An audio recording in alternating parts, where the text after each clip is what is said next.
ഏവർക്കും സ്വാഗതം. ഇന്ന് നമ്മൾ safety measures that ensured in house hold circuit, അതായത് ഗൃഹവൈദ്യീകരണത്തിൽ സുരക്ഷിതത്വം ഉറപ്പുവരുത്തുന്നതിനുള്ള മാർഗങ്ങൾ എന്തെല്ലാം, അതിനെപ്പറ്റിയാണ് ചർച്ച ചെയ്യുക. അപ്പം നമ്മുടെ വീടുകളിലെ ഇലക്ട്രിഫിക്കേഷൻ ഹൗസ് ഹോൾഡ് സർക്യൂട്ടിൽ നമ്മൾ സേഫ്റ്റി മെഷേഴ്സ്, അതായത് സുരക്ഷിതത്വം ഉറപ്പുവരുത്തുന്നതിന് 2-3 മാർഗങ്ങൾ സ്വീകരിക്കാറുണ്ട്. അപ്പോൾ അത് ഏതൊക്കെയാണെന്ന് നമുക്കൊന്ന് നോക്കാം. ഇവിടെ നോക്കാം. നമ്മൾ പ്രധാനമായും 3 കാര്യങ്ങളാണ് നമ്മളിവിടെ ചർച്ച ചെയ്യുക. അതിലാദ്യം വരുന്നത് സേഫ്റ്റി ഫ്യൂസ് അഥവാ സുരക്ഷാ ഫ്യൂസ്. ഇത് നമ്മൾ നേരത്തെ പഠിച്ചതാണ്. എങ്കിലും നമുക്ക് ഒന്നുകൂടി ഒന്ന് നോക്കാം, എന്താണ് സുരക്ഷാ ഫ്യൂസ്, അല്ലെങ്കിൽ എന്തിനാണ് സുരക്ഷാ ഫ്യൂസ് ഉപയോഗിക്കുക. ഇപ്പം നമ്മൾ ഉപയോഗിക്കാറില്ല, പഴയ വീടുകളിലൊക്കെയാണ് ഉപയോഗിക്കാറുള്ളൂ. അപ്പോൾ സുരക്ഷാ ഫ്യൂസ് എന്തിനു വേണ്ടിയിട്ടാണ് ഉപയോഗിക്കുക? നമുക്കറിയാം, അമിത കറണ്ട്, നമ്മുടെ ഒരു സർക്യൂട്ടിൽ അമിത കറണ്ട് വന്നു കഴിഞ്ഞാൽ ആ അമിത കറണ്ടിൽ നിന്നും നമ്മുടെ സർക്യൂട്ടിനെ രക്ഷിക്കുക എന്നുള്ളതാണ് സുരക്ഷാ ഫ്യൂസിന്റെ ഉപയോഗം, സേഫ്റ്റി ഫ്യൂസിന്റെ ഉപയോഗം. നമുക്കറിയാം, സുരക്ഷാ ഫ്യൂസ് പ്രവർത്തിക്കുന്നത് ജൂൾ നിയമം അനുസരിച്ചാണ്. അതായത് താപം കൂടുമ്പോൾ സുരക്ഷാ ഫ്യൂസിൽ ഒരു ഫ്യൂസ് വയറുണ്ട്. ആ ഫ്യൂസ് വയർ കറണ്ട് കൂടുമ്പോൾ താപം കൂടും, ജൂൾ നിയമം അനുസരിച്ച് താപം കൂടും. അപ്പോൾ ഈ ഫ്യൂസ് വയർ മെൽറ്റിംഗ് പോയിന്റ്, ദ്രവണാംഗം കുറവായതുകൊണ്ട് അത് ഉരുകി പെട്ടെന്ന് ബ്രേക്ക് ആവും. സർക്യൂട്ട് ബ്രേക്ക് ആയിട്ടാണ് സുരക്ഷാ ഫ്യൂസ് നമുക്ക് ഉപയോഗിക്കാനായിട്ട് പറ്റുക. അപ്പോൾ സുരക്ഷാ ഫ്യൂസ് ഉപയോഗിക്കുമ്പോൾ കറണ്ട് കൂടുതൽ വരുമ്പോഴാണ് ഈ സർക്യൂട്ട് ബ്രേക്ക് ആകുന്നതെന്ന് അറിയാം. കറണ്ട് അധികം വരുന്ന സാഹചര്യങ്ങൾ ഏതെല്ലാമാണ്, അത് നമുക്ക് ഒന്ന് ചർച്ച ചെയ്യാം.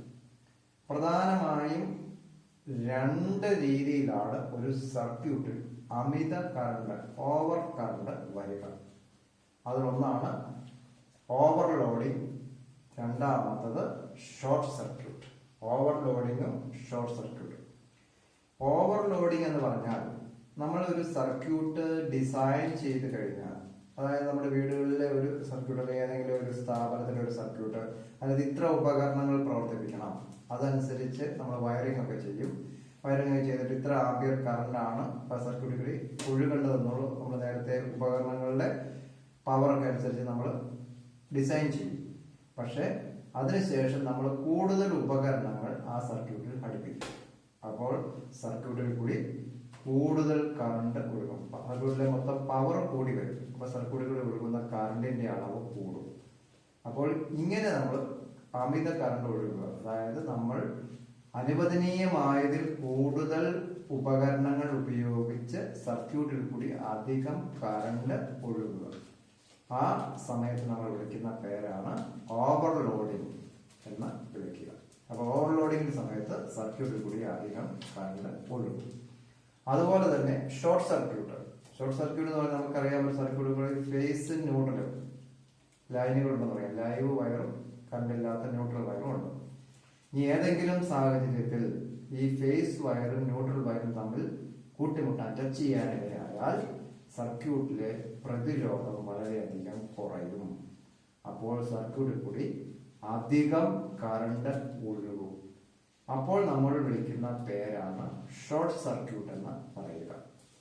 അപ്പോൾ ഓവർലോഡിങ്ങിന്റെ സമയത്തും ഷോർട്ട് സർക്യൂട്ടിന്റെ സമയത്തും സർക്യൂട്ടിൽ കൂടി അധികം കറണ്ട് ഒഴുകും. അപ്പോൾ ഈ സുരക്ഷാ ഫ്യൂസ് എന്ത് ചെയ്യും? സുരക്ഷാ ഫ്യൂസിൽ നമുക്കറിയാം, ഒരു ഫ്യൂസ് വയറുണ്ട്. നമുക്കറിയാം, ഇതാണ് നമ്മുടെ സുരക്ഷാ ഫ്യൂസ്.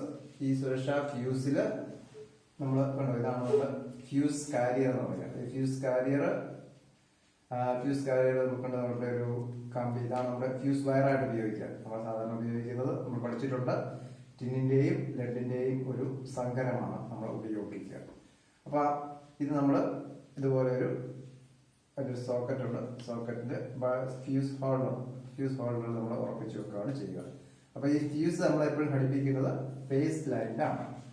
ആ ഫേസ് ലൈനിൽ കൂടി കയറി നമ്മൾ സർക്യൂട്ടിന്റെ ഇടയ്ക്ക് മുറിച്ചിട്ടാണ് ഈ ഫ്യൂസ് വെക്കുക. അപ്പോൾ അമിതമായ കറണ്ട് വന്നു കഴിയുമ്പോഴത്തേനും ഈ ഫ്യൂസ് വയർ ഉരുകിയിട്ടാണ് സർക്യൂട്ട് ബ്രേക്ക് ആവുക. ഇത് ജൂൾ നിയമം അനുസരിച്ച് സർക്യൂട്ടുകൾ അധികം കറണ്ട് ഒഴുകുമ്പോൾ താപം ഉണ്ടാവും. അപ്പോൾ താപം ഉണ്ടാകുമ്പോൾ ഇത് മെൽറ്റിംഗ് പോയിന്റ് കുറവായതുകൊണ്ട്, ദ്രവണാങ്കം കുറവായതുകൊണ്ട് പെട്ടെന്ന് ഉരുകി സർക്യൂട്ട് ബ്രേക്ക് ആവും. അങ്ങനെ നമ്മുടെ ഉപകരണങ്ങളെ അമിത കറണ്ടിൽ നിന്ന് രക്ഷിക്കുകയാണ് സുരക്ഷാ ഫ്യൂസ് ചെയ്യുക.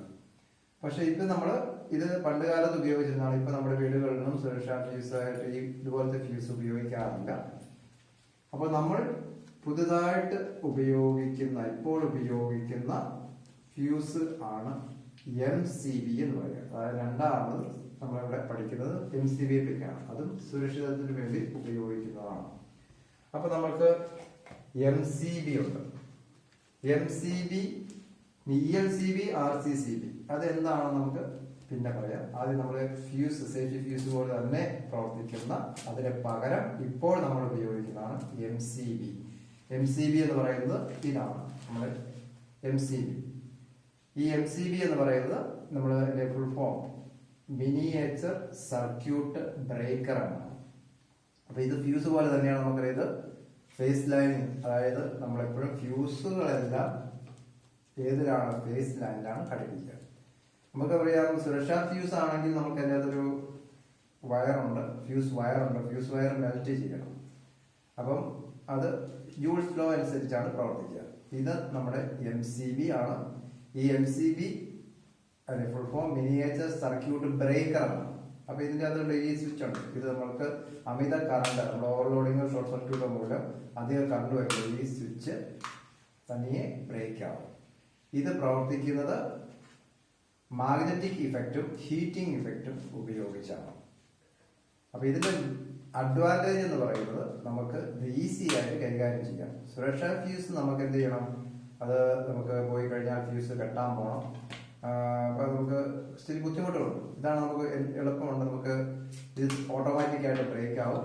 നമ്മൾ അതിന്റെ പ്രശ്നം എന്താണെന്ന് വെച്ചാൽ പരിഹരിച്ച് കഴിഞ്ഞിട്ട് ഇത് നമുക്ക് മുകളിലോട്ട് പൊക്കിയിട്ട് കഴിഞ്ഞാൽ ഇത് നമുക്ക് വളരെ എളുപ്പത്തിൽ കൈകാര്യം ചെയ്യാനായിട്ട് പറ്റും. അപ്പോൾ നമ്മുടെ MCBയുടെ ഒരു ചിത്രമാണ് ഇവിടെ കൊടുത്തിരിക്കുക. അതിന്റെ ഒരു മോഡലാണ് ഇത്.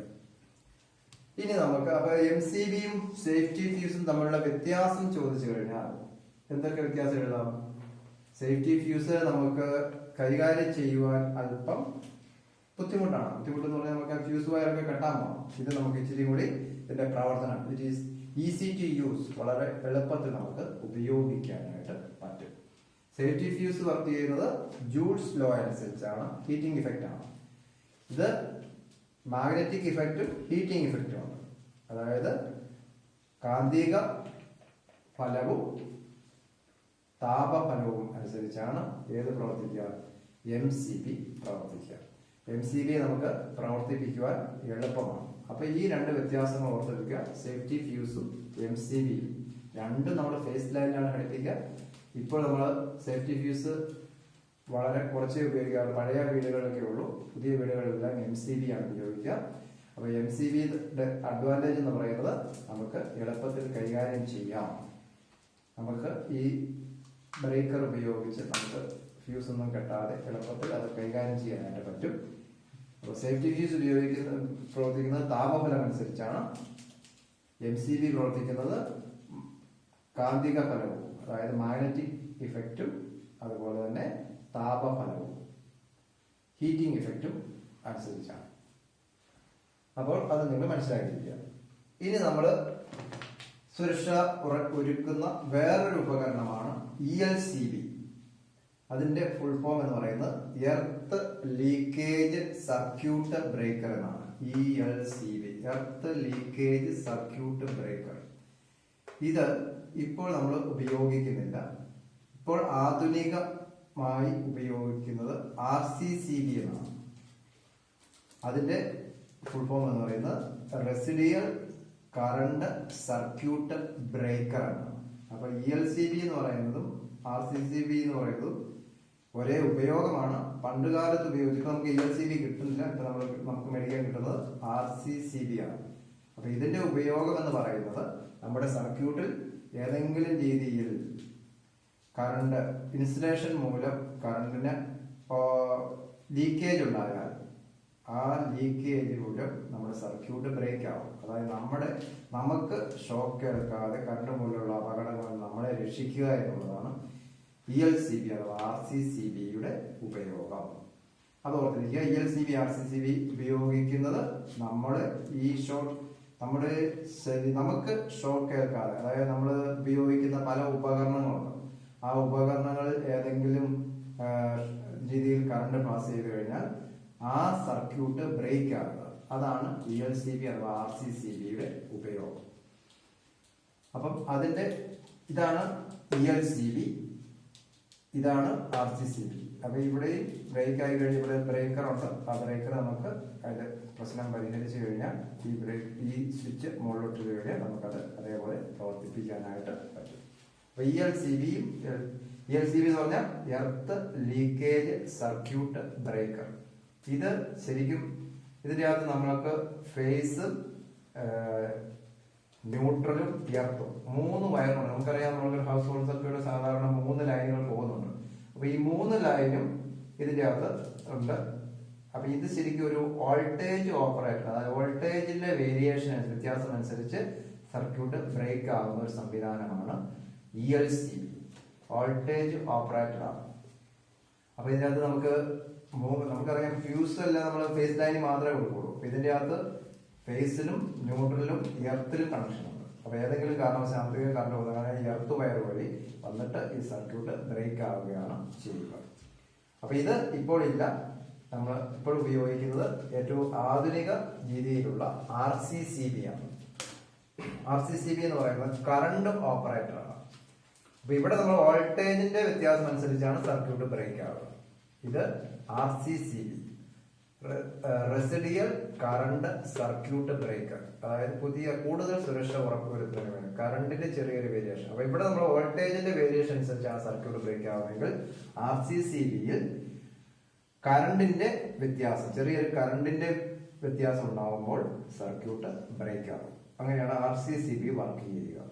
അപ്പൊ ഇതിന്റെ അകത്ത് നമുക്ക് ഫേസിലും ന്യൂട്രലുമാണ് നമ്മൾ കണക്ഷൻ കൊടുക്കുക. ഫേസിൽ കൂടി ന്യൂട്രൽ കൂടി കറണ്ട് ഒഴുകും.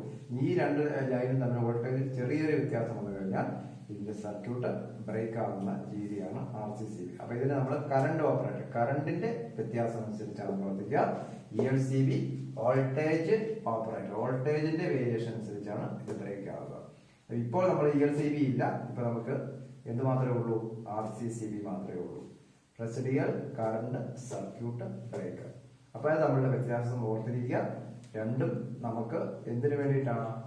ഇൻസുലേഷൻ മൂലമുള്ള ചെറിയൊരു കറണ്ടിന്റെ വേരിയേഷൻ പോലും നമുക്ക് അപകടം ഉണ്ടാകാതെ സംരക്ഷിക്കുക എന്നുള്ളതാണ് ഇതിന്റെ ഉപയോഗം. അപ്പൊ ഇത് വ്യത്യാസം ഓർത്തിരിക്കുക.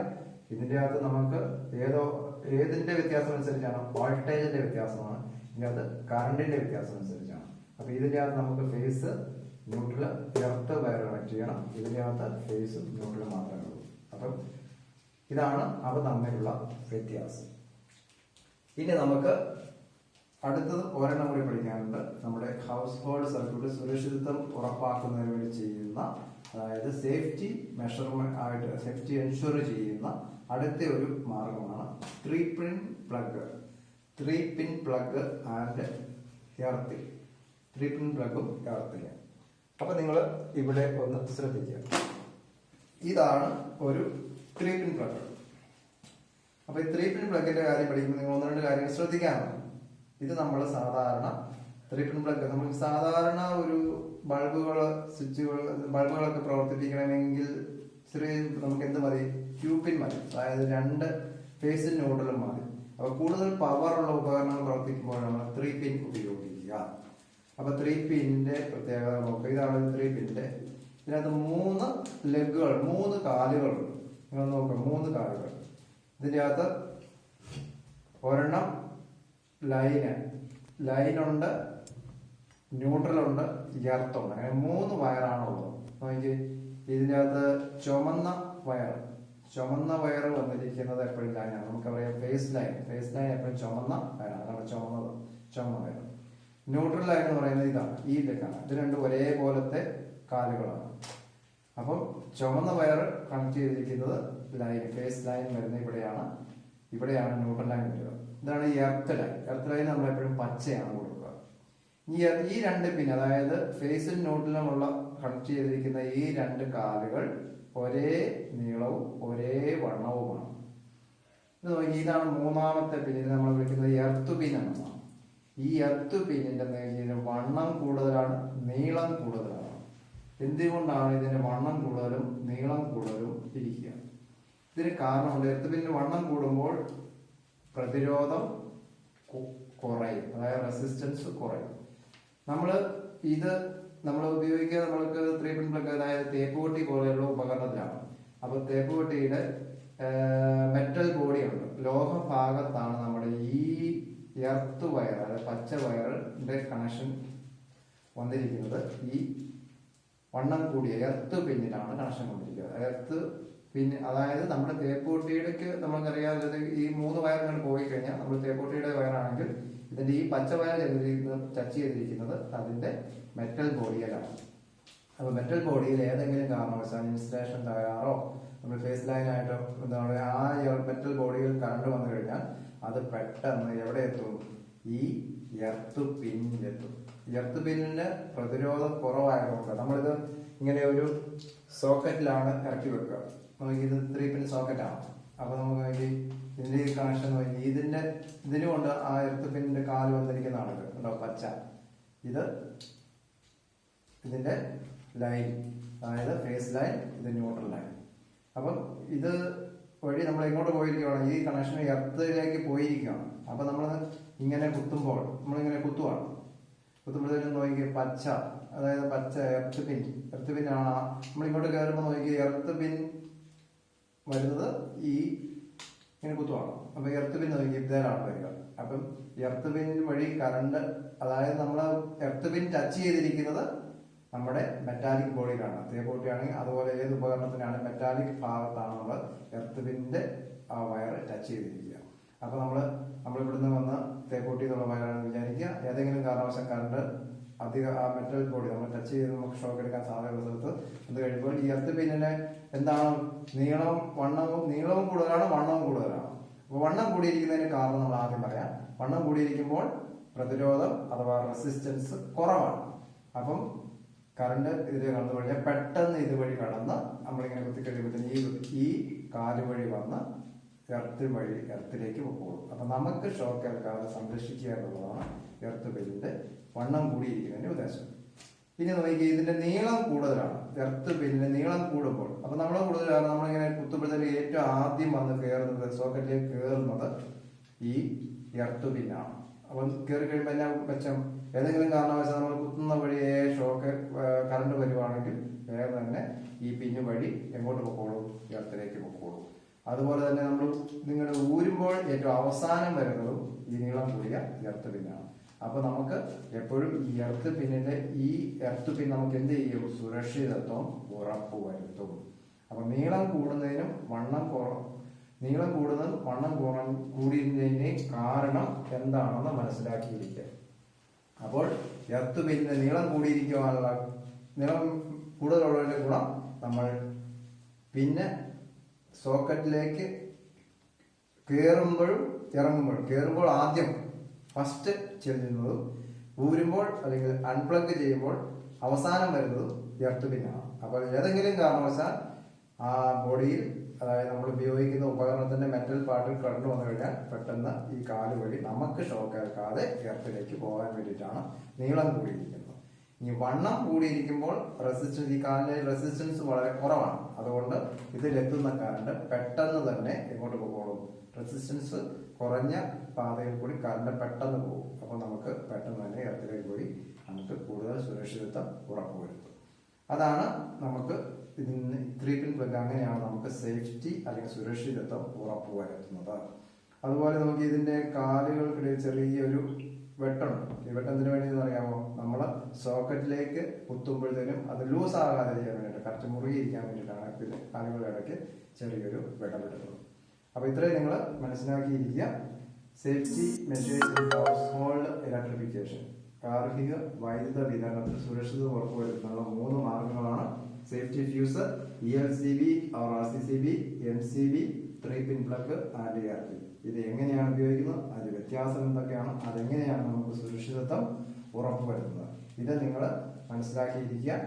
അപ്പം നിങ്ങൾക്ക് ഈ വീഡിയോ വളരെ പ്രയോജനപ്രദമായി എന്ന് വിശ്വസിക്കുന്നു. അടുത്ത വീഡിയോയിൽ കാണുന്നതിന് വേണ്ടിയിട്ട് നിങ്ങൾ ഇത് സബ്സ്ക്രൈബ് ചെയ്യുക.